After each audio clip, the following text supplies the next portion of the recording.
The Common Core and high-stakes testing is creating a hostile working environment for teachers and consequently a hostile learning environment for students. When I first heard about the Common Core, APPR, and high-stakes testing, my first thought was, who is going to rate the parents? I see children and teenagers who are exhausted, running from activity to activity, living on fast food, then texting, using social media, and playing games well into the wee hours of the morning on school nights. We have children taking cell phones into the classrooms, tweeting and texting each other all day. We have parents, and yes, parents, who are texting their children during the school day. Let's add in bullying and cyberbullying that torments our children, even to the point of suicide, and the interminable drug problem that we have. And these variables affect student performance, and we make the teachers responsible for their performance. The SED holds them accountable, substituting innovation and individualism with cookie-cutter standards, believing that's going to fix our schools. We can't regulate biology. Young children cannot engage in the type of critical thinking that the Common Core calls for. That would require a fully developed prefrontal cortex, a part of the brain that is not fully functional until adulthood. The prefrontal cortex is responsible for critical thinking, rational decision-making, and abstract thought, all things that the Common Core requires prematurely. We give children pre-assessments, tell them to succeed, and then give them tests on material they haven't learned and tell them it's okay to fail. They cannot resolve that mixed message. Last spring, a 6-year-old encountered a multiplication sign on the NWEA first grade math exam and asked the teacher what it was. The teacher was not allowed to help him and told him to just do his best. From that point on, the student's test performance went downhill. He couldn't shake off the unfamiliar symbol and couldn't believe his teacher wouldn't help him. The Common Core requires children to read informational texts that are owned by a handful of corporations. They don't have a filter to distinguish good information from bad. So whatever you put in front of them, they take that as gospel. They're literal. So when we give them a textbook that explains the Second Amendment as, the people have the right to keep and bear arms in a state militia, they will look no further for clarification. We ask them to write critically using emotionally charged language to persuade instead of inform. They don't have that functional prefrontal cortex, so they tap into their limbic system, which is the part of the brain that involves basic human emotions, anger and fear being the foremost. So when we ask them to use emotionally charged language, we're actually asking them to fuel their language with fear and anger and aggression. They cannot temper this judgment. They don't have the ability to do that. So we teach to the test, which I think doesn't really measure learning. I think the tests measure endurance and resilience. Only a child who can sit still for 90 minutes, come back the next day and do it again, and the next day again, can succeed. So what are the consequences for children who are subjected to developmentally inappropriate standards? Well, if we go back to that case of little Jimmy who scribbled on Susie's paper, you know, what will happen when the child just stares at her in confusion? The teacher's going to think like, oh, you know, what a little psycho, right? He doesn't even empathize. He can't even tell me what this other kid's thinking or how she's feeling. So the teacher might walk away thinking there's something wrong with him. They might even communicate that to the parents, that they really need to work on empathy at home because their child is showing signs that they're not empathetic towards other kids.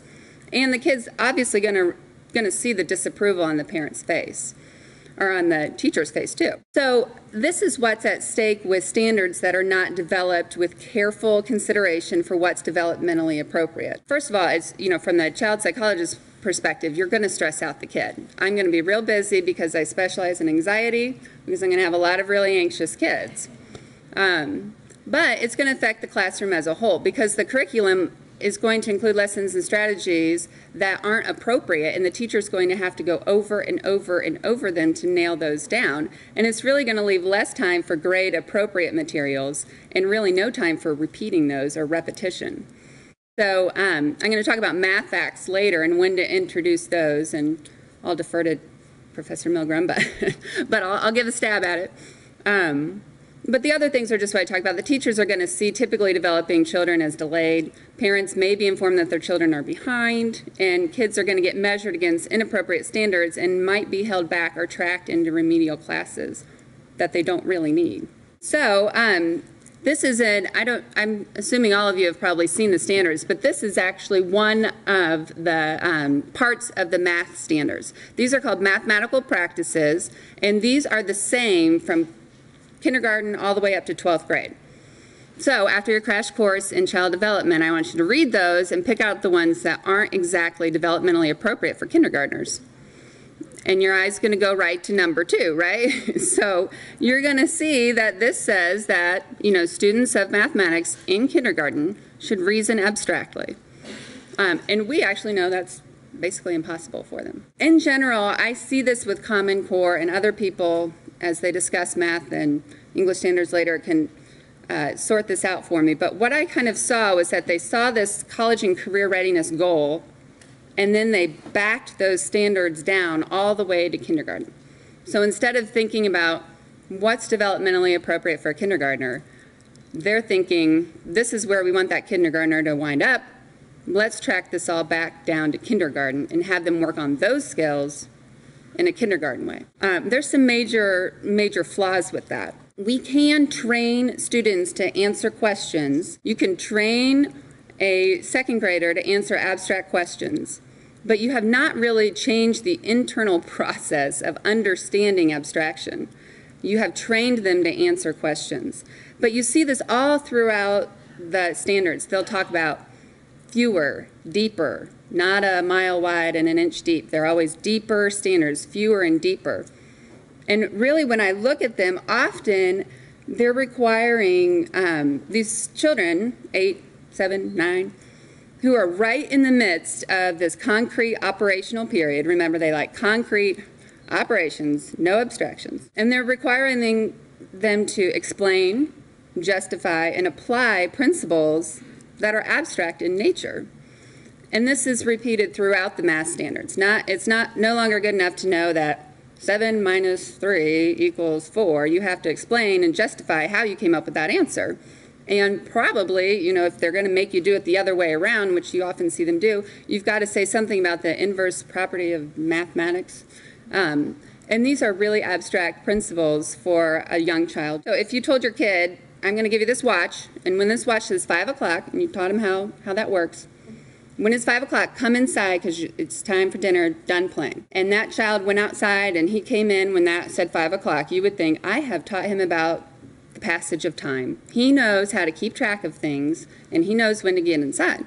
But if that watch stops working at 4:50, he's going to happily play for hours and hours and hours because you've not really helped him to internalize the concept of the passage of time.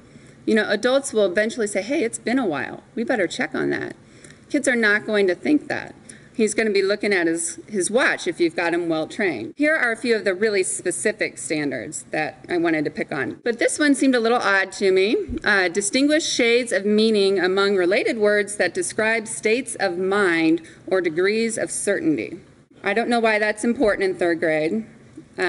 But it certainly is asking kids to think abstractly. They've got to think about their state of mind, other people's states of mind, and then apply it to these words.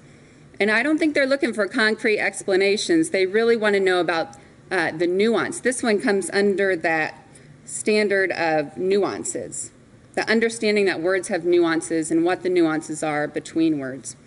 I tried this on my 8-year-old. She's pretty smart. But she just kept repeating back. I said, what's the difference between knew and believe? She said, well, when you know it, you know it. But if you just believe it, you just believe it. And I'm like, you're right. I knew what she was saying, but she didn't have the words to say it. So I'm not sure if that would be counted right on these assessments that come out, though. She's going to have to be trained to say something different, even though her understanding is probably not going to be affected one way or the other.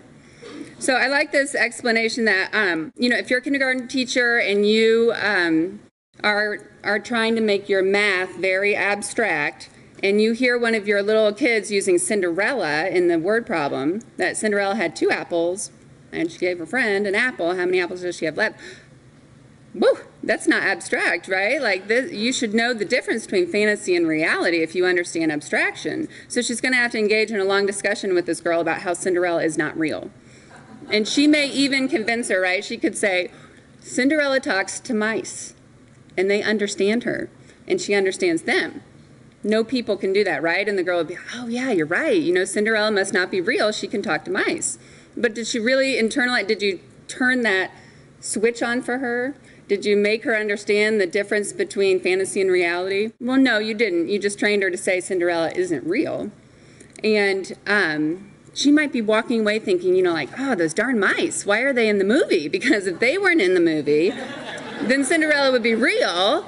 And then you ask her, well, is the Little Mermaid real? And she'll say, well, yeah, there's no mice in that movie. You know, like, it's cool. She's good. Like, Little Mermaid is indeed real.